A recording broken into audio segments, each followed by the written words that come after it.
주식 투자 심플하게 충분하게 스텝스. 스텝스 구독자 여러분 안녕하세요. 돈 되는 정보만을 꽉꽉 눌러서 알려주는 리서치 도날리의 최상욱입니다. 최근 러시아와 우크라이나 전쟁이 좀 새로운 국면을 맞이하고 있는데요.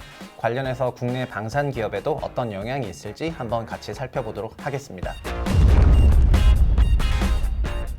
네, 안녕하세요. 오늘은 하나투자증권의 정말 태조 이방원 섹터를 혼자서 홀몸으로 하드캐리하고 계시는 이봉진 기업분석 팀장님을 모시고 방산 섹터에 대해서 한번 같이 살펴보도록 하겠습니다. 안녕하세요. 예, 안녕하십니까. 하나투자증권 기업분석팀의 방산조선 기계 담당하고 있는 이봉진입니다. 제가 애널리스트 생활하면서 요즘처럼 이렇게 바쁜 시기가 없었던 것 같아요. 네. 네, 그러면 다음 계약하실 때 몸값 좀 두 배로. 최근 들어서 한화 에어로스페이스 같은 기업의 주가가 어마어마하게 고공행진을 한번 했었고요. 그러니까 소위 주식시장에서 말하는 그 밸류에이션, 예. 리레이팅 뭐 이런 게 한번 있었다가 또 러시아, 우크라이나 관련해서 국면이 조금 전환이 되면서 또 이런 게 당연히 좋지만 투자자들이 이런 긴장감이 좀 옅어지는 부분에 대해서 예, 이 방산 예. 섹터에 대한 그 투심은 약간 식어가고 있는 것 같기도 한데 관련해서 한번 좀 기초부터 다시 한번 짚어보면 어떨까 싶고요. 예. 먼저 우리나라 국내 기업들이 좀 수출을 좀 많이 하기 시작을 예. 했지 않습니까? 그래서 뭐 폴란드나 호주나 등등 있을 텐데 향후 기대되는 그런 K 방산 수출 그런 스토리 이런 것부터 또 왜 그동안 좀 리레이팅이 됐는지 이거를 다시 한번 짚어주시면 좋을 것 같습니다. 너무 이게 장황한 스토리가 될 것 같기도 한데요. 좀 짧게. 예. 네. 저희가 지난번에도 뭐 방산 말씀드릴 때 저희가 연초부터 계속 말씀드렸어요. 올해는 수출로 인해서 방산 기업들의 파이가 커질 것이다. 네. 그 왜 수출이 많이 늘어날 것이냐에 대한 부분은 사실 말씀 많이 드렸는데 뭐 간략하게 요약하면 세 가지인 것 같아요. 한국 기업들이 수출을 많이 하게 된 이유는 첫 번째로 한국 기업들의 펀더멘탈이 많이 강해졌습니다. 네. 그러니까 그 해외 국가들이 요구하는 어떤 뭐 성능 개량 요구들을 다 대응해 줄 수 있을 만큼 역량이 커졌고 거기에 이제 정부도 적극적으로 수출 지원을 나서겠다. 이게 뭐 2018년도부터 방위산업 육성 기본계획에도 담겼던 내용이다 보니까 이제 네. 이런 것들이 결실을 맺은 게 하나가 있고요. 두 번째는 이제 그 글로벌 정세죠. 이제 글로벌 정세로 보면 뭐 미국과 중국 간의 어떤 이런 갈등, 그러면서 미국 쪽에 붙어 있는 미국 측 우방국과 중국 측 우방국들 간에 이제 각 그 무기 지원이라든가 이런 것들이 네. 그 우방국 중심으로 이루어졌는데 그 어디에도 끼지 못하는 회색 지역의 지역들이 좀 있었죠. 대표적인 게 중동, 그다음에 동유럽, 동남아 이런 국가들은 사실은 이제 무기를 사고 싶어도 어디 뭐 어느 쪽에서도 감히 사기 좀 어렵다 보니까 한국이라고 하는 나라를 택했던 게 이제 두 번째 수출이 많이 늘었던 배경이고요. 네.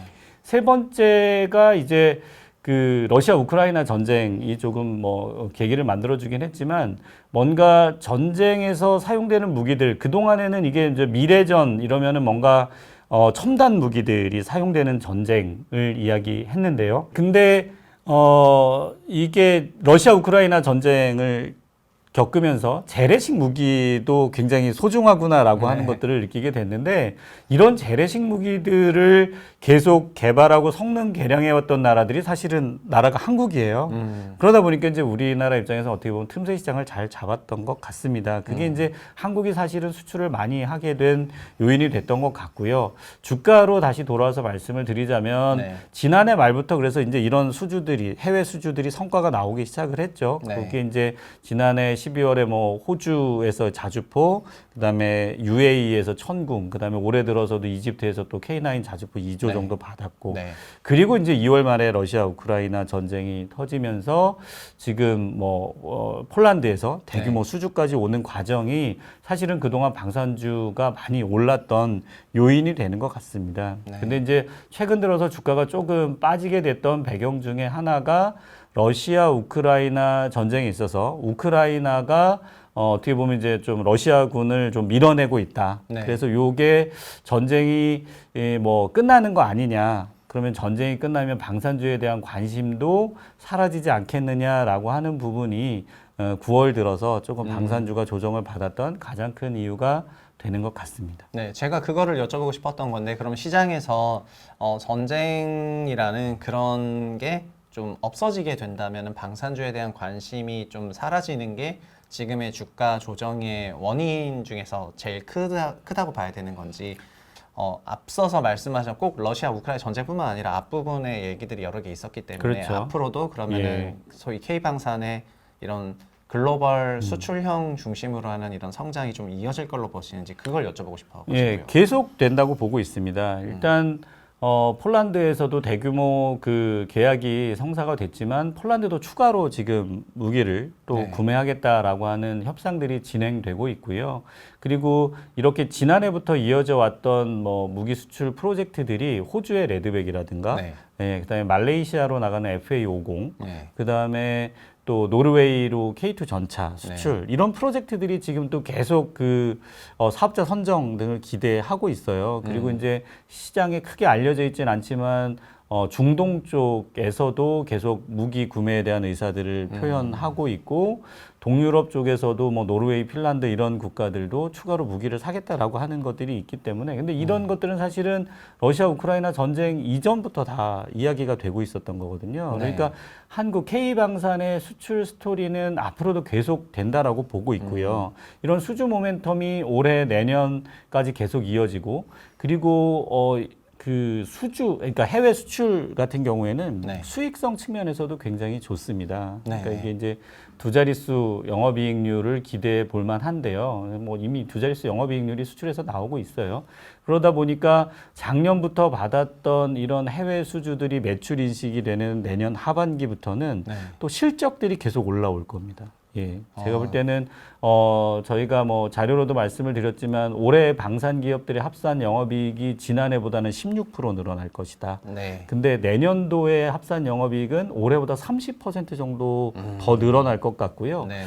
그 이후 2024년이 사실은 예, 증가폭이 가장 큰 해일 것 같은데 저희가 이제 요거는 숫자를 제시하지 않아서 예, 컴플라이언스 규정상 예, 말씀 못 드립니다만 어쨌든 이익 증가 속도는 23년, 24년 가면 갈수록 더 커진다라고 하는 점입니다. 그러면 방산주가 단지 뭐 러시아, 우크라이나의 어떤 뭐 전쟁 국면 요게 좀 이제 둔화되는 뭐 네. 그러니까 전쟁이 좀 치열한 양상이 좀 완화되는 그런 국면에 접어들었다고 해서 굳이 빠질 건 아니다. 더 갈 수 있다라고 그렇게 생각합니다. 그러면 여기서 연초부터 사실 방산 관련 좀 최선호주가 뭐냐고 물었을 때 하나 에어로스페이스가 제일 좋다고 말씀하셨고 네. 사실 그동안의 성과도 보면은 하나 에어로스페이스가 주가 기준으로는 5만 원 언더에서 뭐 7만 원을 상회하고 이렇게 가다가 이제 조정을 받았잖아요. 예. 그럼 하나 에어로스페이스가 지금도 탑픽이시죠? 그렇죠. 그러면 예. 여전히 하나 에어로스페이스에 대한 그런 투자 포인트 부분을 간략히 좀 더 말씀해 주시면 좋을 것 같고 그리고 요즘에 하나 그룹이 뭐 이런저런 조정이 많아서 네. 하나 에어로스페이스도 어떤 식으로 기업이 좀 변하는지도 예. 얘기해 주시면 좋을 것 같습니다. 예, 뭐 다 아울러서 답변을 드리자면요. 이게 제가 이제 연초부터 한화에어로스페이스 탑픽으로 계속 말씀을 드릴 때 투자자분들을 만나면 크게 우려하셨던 사항들이 두 가지예요. 하나는 한화 디펜스 쪽이 이제 어쨌든 해외 수주가 좋은데 한화 디펜스가 100% 자회사였거든요. 네. 한화 디펜스가 만약에 IPO를 하면 네. 한화 에어로스페이스를 산 주주들 입장에서는 별로 좋은 게 아니지 않느냐. LG 엔솔 스토리네요. 그렇죠. 네. 그래서 그 부분 우려하는 게 하나 있었고, 그 다음에 이제, 하나 에어로스페이스의 사업 구조가 방산 반, 민수 반 약간 네, 이런 네. 구조예요. 그런데 이제 방산 쪽 좋아지는 거면 그 순수 방산 회사인 뭐 LIG 넥스원 같은 것도 이제 주가가 사실 LIG 넥스원이 연초에 주가가 많이 올랐잖아요. 네. 그러니까 이제 순수 방산 회사가 가는 게 맞는 거 아니냐. 근데 하나 에어로 같은 경우에는 민수 부분들이 있는데 이 부분의 이익이 작년보다는 좀 줄어들 것이다라고 하는 우려들도 있었거든요. 이제 그런 것들이 어떻게 보면 한 상반기까지만 놓고 보면 타 방산업체 대비 하나 에어로스페이스의 주가가 네. 많이 못 올랐던 배경이 됐는데요. 7월 말에 이제 그 한화와 한화 에어로스페이스 간의 사업 구조 개편을 통해서 네. 한화 에어로스페이스는 방금 말씀드렸던 그런 두 가지 우려들을 해소한 겁니다. 그러니까 한화 디펜스는 에어로스페이스와 합병을 하기로 했고 그다음에 민수사업부 중에 한화 정밀기계는 주한화로 넘기고 네. 그다음에 한화 파워 시스템이라고 하는 압축기 만드는 회사는 그 한화 임팩트로 넘기는 그렇게 이제 사업 구조를 바꿨거든요. 그러다 보니까 민수 부분을 줄이는 그런 이제 일련의 사업 개편을 통해서 시장에서 우려했던 부분을 많이 해소했어요. 그 부분이 제가 볼 때는 5만 원에서 7만 원 정도까지 주가가 올랐던 요인이라고 생각을 합니다. 그리고 그 뒤에 이제 이어서 폴란드에서 대규모 수주를 받았던 건데요. 근데 이제 이 부분이 이제 뭐 8만 원대 들어오면서 어느 정도 좀 반영되는 듯 했으나 최근 들어서 아까 말씀드렸던 어떤 러시아 우크라이나 전쟁이 조금 뭐 진정되는 국면에 들어간다는 이슈. 그다음에 이제 그 최근에 나왔던 게 대우조선해양 인수 뭐 이런 리스크들로 좀 주가가 조정을 받았습니다만 어쨌든 수주 모멘텀이 여전히 계속 강합니다. 한화 에어로스페이스는요, 뭐 레드백도 있고 그 다음에 폴란드에서도 지금 추가로 또 이야기되는 프로젝트들이 있고요. 예, 그 다음에 동유럽 국가들로부터 또 뭐 자주포에 대한 이런 수주 문의들도 많이 있는 걸로 알고 있습니다. 여기에 이제 중동 쪽에서도 이야기되고 있는 프로젝트들이 좀 있고요. 그러다 보니까 해외 수주 모멘텀도 계속 될 거고 수주 잔고도 지금 한 4조 원 정도 해외 것만 잔고가 4조 원 정도 있으니까 이익도 크게 늘어난다라고 보고 있어요. 그래서 여전히 가장 좋은 종목으로 추천을 드리는 게 한화 에어로스페이스입니다. 아까 한화 에어로스페이스 저희 2분기 실적도 같이 했었잖아요. 도나리에서. 그때 근데 사실 그때 민수 실적이 좋긴 했습니다. 그 테크윈 실적이 잘 나와가지고. 테크윈 좋죠. 근데 기업의 그 DNA가 어쨌든 그 밀리터 쪽으로 그러니까 방산 쪽으로 간다면은 이 방산을 좀 효율화, 또 이쪽을 다 모아놓을 필요가 있어가지고 그렇게 재편을 하는 것 같고 만약 그렇게 되면은 저희가 연초에도 좀 다뤘었는데 한화 에어로스페이스가 좀 복합 기업 성격이어서 그 소위 방산 좋아질 때 좀 덜 오르는 감이 있었는데 반대로 그럼 이제 방산 좋아질 때 확 올랐다가 또 방산 안 좋아진다 그러면 또 좀 확 빠진다거나 이런 식으로 변동성이 좀 커질 수밖에 없지 않습니까? 좀 퓨어 기업으로 전환을 하게 되면서 그러면 이제 이런 약간 좀 더 뉴스나 이런 거에 이제 주가가 예민해지는 그게 지금 한 7월, 8월, 9월에 약간 나타나고 있는 흐름이 아닌지 이런 우려도 조금 들긴 하는데. 그게 또 그런 것 같아요. 많이 오르다 보니까 관심이 또 많이 집중이 되잖아요. 그러니까 아무래도 많이들 뭐 사셨고 그러다 보니까 조그만 뉴스 나오면 이익을 실현하려고 하는 니즈들이 있기 때문에 그런 부분들이 조금 뭐 변동성을 만들어냈던 것 같고 그 변동성 과정에서는 결국 이제 뭐 손바꿈이 일어나는 거잖아요. 예, 그런 거라고 보고 있고요. 그러니까 장기적으로 기업의 어떤 실적 개선, 수주 모멘텀 이런 것들이 여전히 유효하니까 저는 중장기적으로도 계속 한화 에어로스페이스는 가져가실 만한 회사다라고 생각을 합니다. 최근 그러니까 하나그룹이랑 같이 엮어서요. 지금 대우조선해양 인수까지 말씀하셨으니까 대우조선해양도 그 조선 섹터 조선도 같이 뽑아버리시네요. 그렇죠. 지금 몸값이 비쌀 수밖에 없네. 이것도 조선은 조선 따라 보라고 항상 이렇게 보면 어쨌든 같이 보고 계셔가지고. 근데 조선 분석하시는 분들이 대조가 소위 막 잠수함도 만들고 해가지고 그 밀리터리한 부분이 있잖아요.